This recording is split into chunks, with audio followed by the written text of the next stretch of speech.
नमस्कार दोस्तों, बहुत बड़ी खुशखबरी। Finally railway technician new vacancy की घोषणा हो चुकी है, जिसकी जानकारी रेलवे मंत्री अश्वनी वैष्णव के द्वारा प्रेस कॉन्फ्रेंस के माध्यम से दिया गया है। दोस्तों, इस बार रेलवे टेक्नीशियन का कुल मिलाकर के 14,240 पदों पर वैकेंसी आने जा रहा है, जिसकी योग्यता 10th ITI 12th रखा गया है। इसका आयु की अगर बात करें तो 18 से 30 साल है।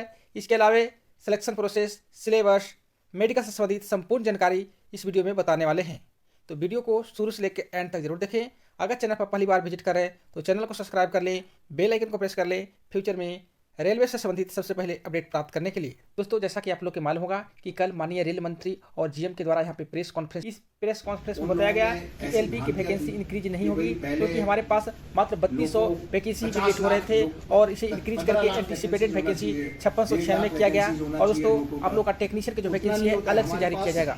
और दोस्तों, इस बार के जो एंटीसिपेटेड जो वैकेंसी है टेक्नीशियन में 14,000 प्लस सीटों पर आ रही है। यहाँ दोस्तों 14,000 प्लस सीटों पर यहाँ पे टेक्नीशियन की वैकेंसी आ रही है।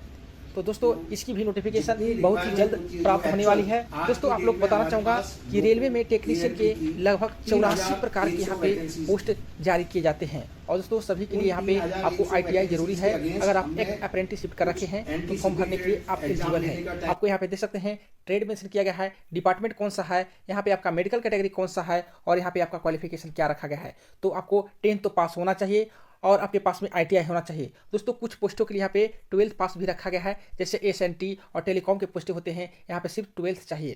तो दोस्तों, यहाँ पे साइड में आपको यहाँ पे पूरा डिटेल्स दिया गया है। तो दोस्तों, आपको स्क्रॉल डाउन कर दे रहा हूँ, आप यहाँ पे पूरा अपना ट्रेड चेक कर सकते हैं। जैसे यहाँ पे देख सकते हैं टेक्नीशियन कारपेंटर है तो आपको कारपेंटर से आपको यहाँ पे ITI होना चाहिए। उसी प्रकार यहाँ पे सभी पोस्टों के लिए दिया गया है। जैसे यहाँ पे देख सकते हैं टेक्नीशियन ग्रेड 3 इलेक्ट्रिकल। तो दोस्तों, इलेक्ट्रिकल वाले यहाँ पे क्या क्या चाहिए, wireman, electronics mechanic, mechanics power, उसके बाद मैकेनिक मैशनिस्ट, ये सारे ट्रेड से आपको ITI कर रखे हैं तो आप इलेक्ट्रिकल डिपार्टमेंट में यहाँ पे टेक्नीशियन के लिए अप्लाई कर सकते हैं। उसी प्रकार अगर आप एक अप्रेंटिसशिप कर रखे हैं इलेक्ट्रिकल से तो आप यहाँ पे अप्लाई कर सकते हैं। दोस्तों, पूरा देख सकते हैं सारे यहाँ पे जो डिटेल्स दिए गए हैं आपको यहाँ पे ITI का ही दिया गया है। कुल मिलाकर के दोस्तों यहाँ पे 82 प्रकार के यहाँ पे पोस्ट जारी किए जाते हैं। लास्ट में आप लोग को यहाँ पे दिखाना चाहूँगा, देख सकते हैं दोस्तों, यहाँ पे लास्ट हुआ कुल मिलाकर के यहाँ पे 84 प्रकार के यहाँ पे टेक्नीशियन के पोस्ट जारी किए जाएंगे और सारे के यहाँ पे क्वालिफिकेशन देख सकते हैं।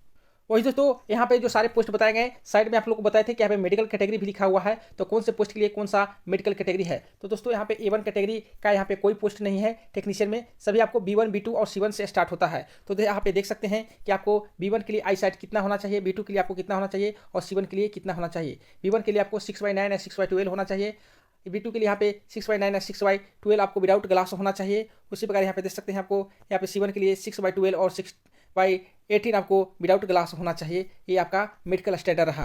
वही दोस्तों, यहाँ पे एज लिमिट की बात करें तो एज आपको मिनिमम 18 साल, मैक्सिमम 30 साल होना चाहिए। यहाँ पे एज जो काउंट किया जाएगा 1/7/2024 से काउंट किया जाएगा। वही दोस्तों, आपको सेंट्रल गवर्नमेंट के रूल के अनुसार आपको एज रिलैक्सेशन में मिल जाएगा। जैसे यहाँ पे देख सकते हैं SC ST के लिए यहाँ पे 5 साल, OBC के लिए यहाँ पे 3 साल, अन्य कैटेगरी के यहाँ पे अपने हिसाब से चेक कर सकते हैं।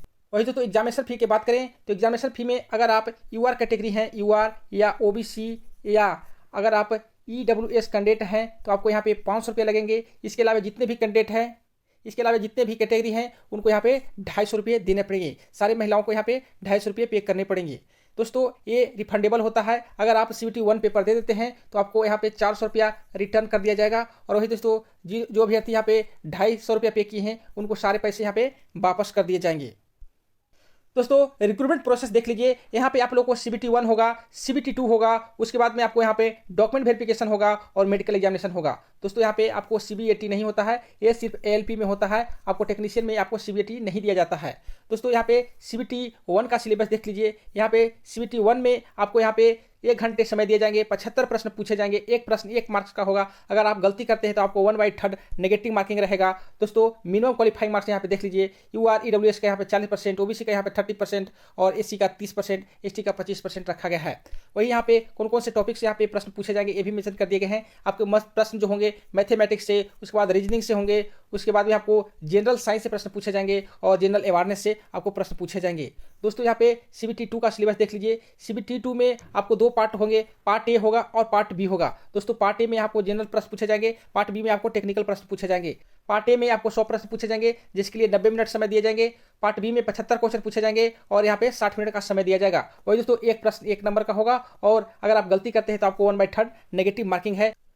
वही दोस्तों पार्ट 1 यहाँ पे क्वालिफाइंग मार्क्स यहाँ पे देख सकते हैं, जो यहाँ पे CBT 1 में था सेम टू सेम यहाँ भी क्वालिफाइंग मार्क्स रखा गया है। दोस्तों पार्ट ए में यहाँ पे देख सकते हैं सिलेबस क्या रखा गया है। यहाँ पे मैथ्स के प्रश्न पूछे जाएंगे, जनरल इंटेलिजेंस या रीजनिंग से प्रश्न पूछे जाएंगे। उसके बाद दोस्तों यहाँ पे देख सकते हैं बेसिक साइंस एंड इंजीनियरिंग से यहाँ पे प्रश्न पूछे जाएंगे। यहाँ से आपको 50 प्रश्न पूछे जाएंगे। मैथमेटिक्स से आपको यहाँ पे जो प्रश्न पूछे जाएंगे 20 के आसपास में पूछे जाएंगे। और यहाँ पे जो प्रश्न है रीजनिंग से आपको 30 प्रश्न पूछे जाएंगे। तो दोस्तों कुल मिलाकर के यहाँ पे 100 प्रश्न पूछे जाएंगे। दोस्तों यहाँ पे जो बेसिक साइंस एंड इंजीनियरिंग है, इंजीनियरिंग से ज़्यादा प्रश्न नहीं रहता है, आपको बेसिक साइंस से ज़्यादा प्रश्न देखने को मिलेगा। तो दोस्तों यहाँ पे जो आपका मेन है, मेन साइंस है। दोस्तों साइंस अगर आपको साइंस पे पकड़ मजबूत है तो आपको यहाँ पे अच्छा स्कोर हो सकता है। दोस्तों पार्ट बी में आपको क्वालिफाई करना जरूरी है। क्वालिफाई मार्क्स यहाँ पे देख सकते हैं, आपको मिनिमम 35% मार्क्स लाने ही होंगे।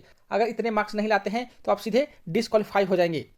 दोस्तों पार्ट बी में यहाँ पे देख सकते हैं qualification bye group of trade and subject divide किया गया है। क्वालिफिकेशन यहाँ पे देख सकते हैं और ट्रेड देख सकते हैं। अगर आप यहाँ पे क्वालिफिकेशन इलेक्ट्रिकल के अंदर में आता है तो आप देख सकते हैं यहाँ पे इलेक्ट्रिकल में कौन कौन आते हैं। इलेक्ट्रिशियन हो गया, इंस्ट्रूमेंट मैकेनिक हो गया, वायरमैन हो गया, आर्मेचर कॉइल बाइंडर हो गया, refrigeration and air conditioning mechanic हो गया। तो दोस्तों ये जो सारे यहाँ पे जो ट्रेड हैं आपको इलेक्ट्रिकल में आएंगे। वही इलेक्ट्रॉनिक्स की अगर बात करें तो इलेक्ट्रॉनिक्स वाले जो कैंडिडेट होंगे यहाँ पे, अगर उनका ITI इलेक्ट्रॉनिक्स मैकेनिक या मैकेनिक रेडियो एंड टीवी से है तो आपको इलेक्ट्रॉनिक्स ग्रुप सेलेक्ट करना पड़ेगा। वही मैकेनिकल में देख लीजिए, मैकेनिकल में कौन कौन आता है। फीटर हो गया, मैकेनिक मोटर हो गया, व्हीकल ट्रैक्टर मैकेनिक हो गया, उसके बाद टर्नर हो गया, मशीनिस्ट हो गया, refrigeration and air conditioning mechanic हो गया, हीट इंजन हो गया, उसके बाद बिलराइट मेंटेनेंस मैकेनिक हो गया। ये सारे जो ट्रेड हैं आपको मैकेनिकल में भी आते हैं। ऑटोमोबाइल के यहाँ पे देख लीजिए, ऑटोमोबाइल में जैसे में ट्रैक्टर मैकेनिक हो गया, मैकेनिक डीजल हो गया, हीट इंजन हो गया। ये सारे जो ट्रेड है ITI का, जिसे आप ऑटोमोबाइल में आप यहाँ सेलेक्ट कर सकते हैं। तो दोस्तों ये जो ग्रुप है आपको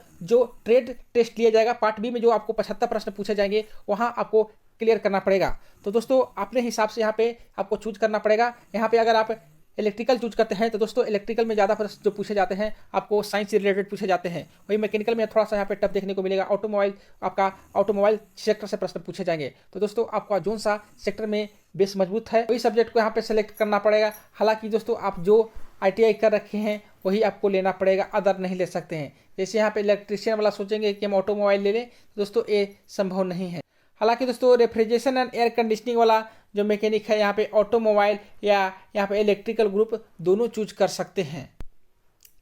दोस्तों अब बात करते हैं कि आखिरकार इसका ऑनलाइन आवेदन प्रक्रिया कब से शुरू होगा। दोस्तों आपका ऑनलाइन आवेदन की जो प्रक्रिया है फरवरी 1 वीक में शुरू होने जा रहा है। जी हाँ दोस्तों, फरवरी 1 वीक में आपको यहाँ पे ऑनलाइन आवेदन की प्रक्रिया शुरू हो जाएगा। तो दोस्तों आप लोग अपना जितने भी डॉक्यूमेंट है, ITI का पेपर है, आप रेडी कर लें। तो दोस्तों आपको वीडियो कैसा लगा? अच्छा लगे तो लाइक, सब्सक्राइब एंड शेयर करना ना भूलें। वीडियो देखने के लिए धन्यवाद।